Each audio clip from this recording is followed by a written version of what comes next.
So my name is Chloe Mooney. I am a Unity student ambassador. I'm a game design student here in Ireland, and I'm going to be doing a quick tutorial on the post-processing stack version 2. So the first thing that we want to do is make sure that we're setting up a project in the high definition render pipeline or the lightweight render pipeline. I would recommend using the high definition one. The second thing that we're going to do is make sure that you have gotten rid of the two post-processing volume stacks here that would be right below, and we want to just have a completely empty scene, or if not, just make a new scene and copy these three things here into a new one and make sure it looks like this. The second thing that we're going to want to do is make an empty game object, and we're going to want to name this sky because that's the first thing you want to start up with. And then once we do that, we want to add a volume, and we want to click is global because we want everywhere to be affected by this.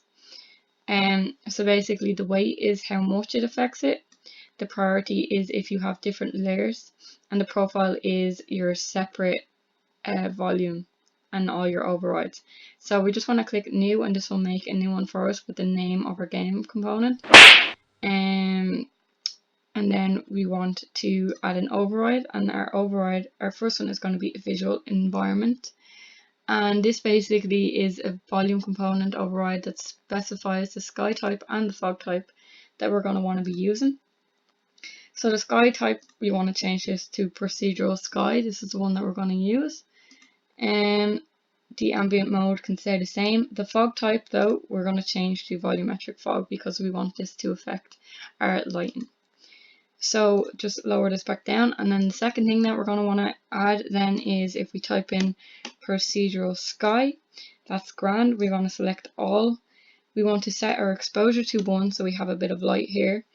And we can set the sky tint to anything like this. If you want it to be a bit brighter, we'll go with this.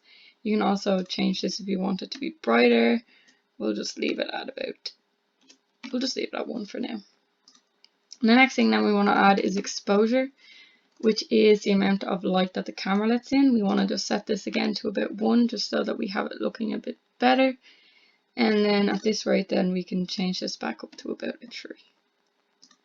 So it's still a bit bright here. So the next thing that we're going to want to do is add a tone map. So basically the tone map is how it looks on the camera. So we're going to set it to ACES, which makes it look a bit more like a movie, like a film, all about graphics here. So basically this is all done now, so we can just leave this down and create another game object, and we want to name it something like environment. And once we have that set, we want to add yet another volume, and we want to click new again. We want to make sure that we're always clicking is global because this is super important. So I kind of like adding a lot of depth of field. Depth of field is basically how much the camera can see. So if we add that, then we'll change the focus mode to manual. Just seem that's either with D. Click out of these, and we'll set this to like a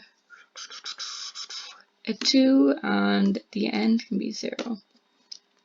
I know it looks a bit bad here, but we're just going to move the camera forward just so that it's in range like this. That's perfect. And then another thing that we want to add here is some ambient occlusion. So ambient occlusion basically darkens creases and holes and the surfaces that are close together. So we want to set the intensity up to about 1 again. Just makes everything a little bit better, and the shadows as well are taking shape. And then we want to add micro shadows. So I recently discovered micro shadows, and I have to say it has been one of my favorite overrides. Yeah, it's just crazy. Like, wait until you see this as soon as I click enable. Like, that is just amazing. Like, if you zoom in even on your game view, you can see the incredible detail that's just gone on it. Same here as well. Watch this, right? Turned off, turn on. I just feel like this just this single thing, like all you have to do is press enable, and it just adds a lot of like just amazing stuff. But like that's not all you can add to this. Like there are so many other things that you can add to this. Like there is crazy amount of new things that have been added. Like VNF is also, it used to be one of my favorites, but Micro Shadows has completely just taken over it. So one again on this, we can shape up like the smoothness and all. It's just, oh, it's crazy. We can change the roundness of it, so we can make it look like a TV screen or something, and we can completely just change the direction of it. And if we lower down the intensity and we higher up the smoothness, change our color to we'll go with like a little bit blue, just to give it like that nice little fang. And it just, like, I have to say, it is just so cool. You can change it to a bit of a dark blue, moving more into the grey, and it just looks fantastic. And we can add some film grain. I also kind of only recently discovered this.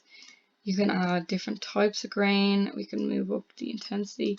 This moves as well. It's fab. Like it gives it a nice old look. And you can add some, like you can obviously add all of this here. You can add some bloom as well, but it doesn't really go well with depth of field unless you're really looking through it. You can also add some lens dirt here, which is so cool. I don't think I have any textures here that I could use. And you can give this a go.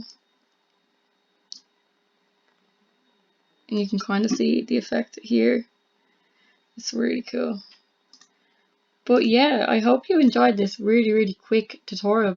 And I would love to go through every single one of what these mean and what they do. If you'd like to see that, then let me know. Maybe I'll make another video. So thanks for watching. Bye.